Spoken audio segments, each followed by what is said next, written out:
Mary Tudor, the first woman to be crowned Queen of England in her own right, is remembered by history under the chilling moniker Bloody Mary.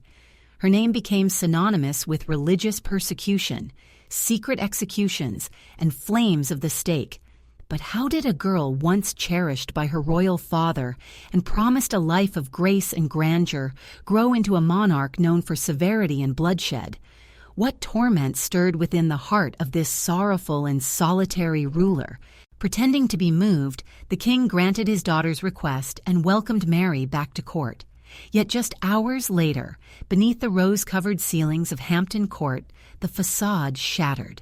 Henry summoned his frightened daughter into a private chamber and demanded she sign, not once, but twice, a formal declaration renouncing the legitimacy of his marriage to Catherine of Aragon, and by extension, the legality of her own birth. Humiliated and broken, Mary complied. Remembering her half-sister Elizabeth, also born of misfortune, Mary petitioned her stepmother to show kindness to the girl, who now lived in the same pitiful conditions Mary herself had once endured. Jane Seymour, weakened by childbirth, listened to the dying queen's final wish: "Protect your brother, for he is defenseless." Shortly after giving birth to the long-awaited male heir, Edward, she passed away. Henry once again resumed his search for a suitable match for Mary, entertaining proposals from French and Spanish princes. Even Philip of Bavaria traveled to England to seek her hand, but failed to secure the king's approval. With no more children of his own, Henry now saw Mary more as a caretaker than a daughter. She dedicated herself to young Edward and the maturing Elizabeth, and in time developed a genuine friendship with Henry's next wife, Anne of Cleves. Both women found joy in tending to the children, riding horses, walking gardens, and caring for dogs. Marriage for Mary had become an unreachable dream. Henry discouraged all suitors from approaching his 26-year-old daughter, fearing her future husband might be a foreign schemer with eyes on the throne. As he lay dying, the aging monarch spoke candidly. "I caused you much sorrow. I denied you a husband, though I should not have. Still, I ask you to be a gentle, loyal mother to your brother. I leave this weak and helpless child in your care." In his will, Henry declared Mary next in line to the throne, should Edward die without issue. But life at court did not ease with her father's passing. King Edward VI, though still a boy, ruled with chilling authority. He freely signed death warrants, sometimes for his own kin, and routinely dismissed his elder sister's counsel. Among the victims of this harsh reign was the dashing Admiral Thomas Seymour, a man romantically linked to Mary by later writers, though most historians doubt the depth of her affections. Seymour, ambitious and manipulative, had simultaneously courted both Mary and her half-sister Elizabeth, before hastily marrying the widowed queen, Catherine Parr. His downfall came swiftly. Accused of treason, he too was sent to the scaffold. Many believe that from this point onward, Mary's heart grew cold. Edward died unexpectedly just 6 years into his reign. Historians suspect foul play, as his death came mere days after he penned a will naming his cousin, the 16-year-old Protestant Lady Jane Grey, as his successor. A devout Catholic, Mary was excluded, igniting a fierce battle for the crown. Lady Jane was queen for only 9 days. The English people refused to accept her. Used as a pawn in the conflict between Catholics and Protestants, the young girl was soon executed. At 37, Mary Tudor ascended the throne. Some chroniclers insist she harbored no hatred for Jane, and may have even felt affection for her ill-fated cousin. But the fear of losing her newly gained power proved stronger than mercy. As queen, Mary sought to undo her father's legacy. She dreamed of returning England to the Roman faith from which Henry had broken for the sake of abandoning her mother.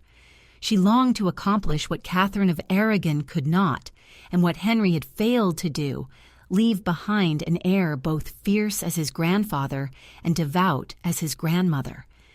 But Mary lacked her father's magnetism and had never been prepared to rule.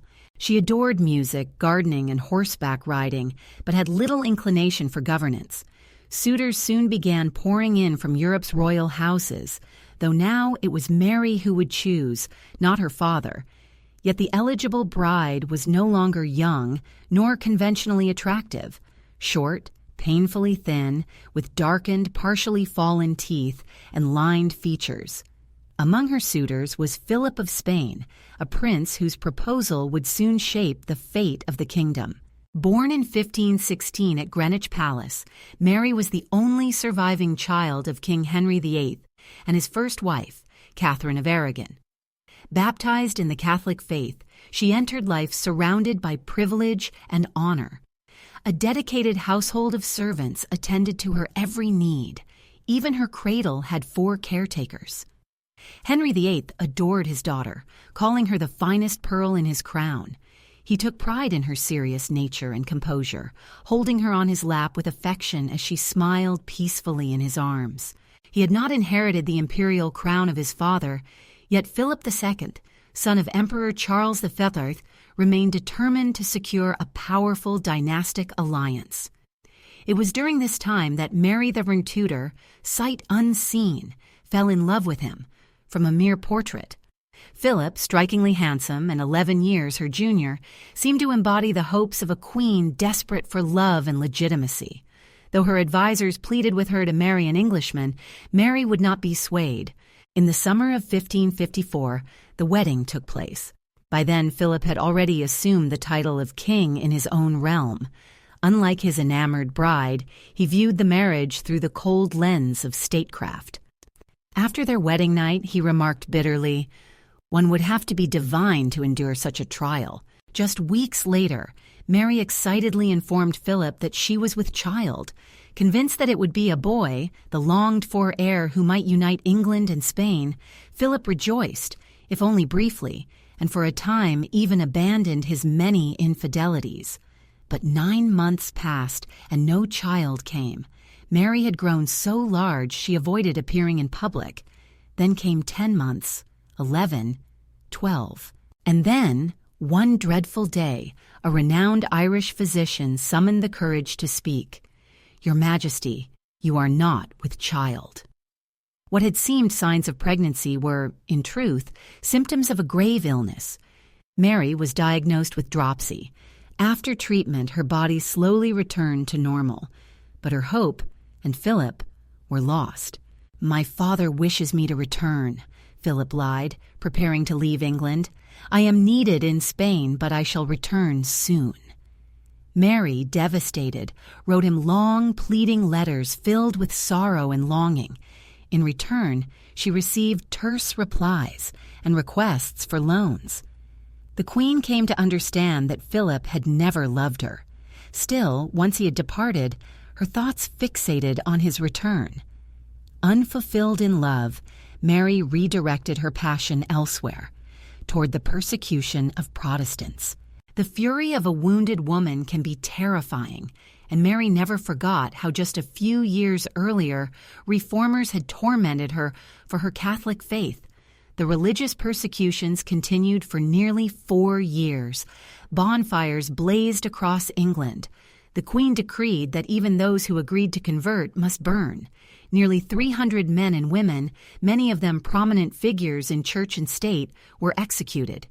This period later became known in British history as the Age of Martyrs. The once admired Mary, who had initially enjoyed public favor, became infamous. Her epithet, Bloody Mary, was born.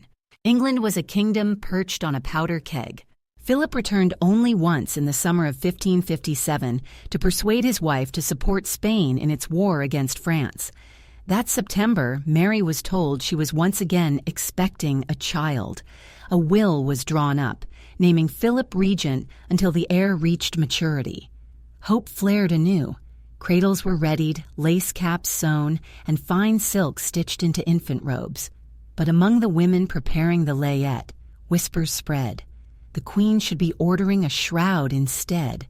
As before, no child came, and it became evident that Mary would never recover from this final blow.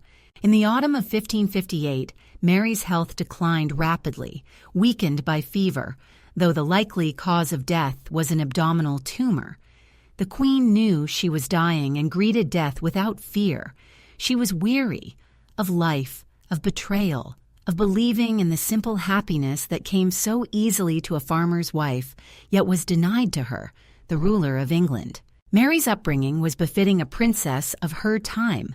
She was given a comprehensive education, studying Latin, French, and Spanish, alongside music, theology, and dancing. Her sharp intellect and quick wit made her a distinguished pupil. From a young age, she particularly loved music and dancing and displayed a natural aptitude for learning. Mary entrusted her crown to her half-sister Elizabeth, calling it a precious jewel. She passed peacefully from this world at the age of 42. Later, the writer Walter Scott would reflect with haunting simplicity, "If her heart could be read, it would bear the words, 300 people burned alive during my reign of 4 years, including 60 women and 40 children." In truth, Mary Tudor was a profoundly unhappy woman. By placing a crown upon her head, she had forever forfeited the ordinary joys of a human life. She never knew lasting love, nor the tender satisfaction of motherhood. She ruled not with delight, but with duty and pain. For all her royal titles, she died without affection from her people.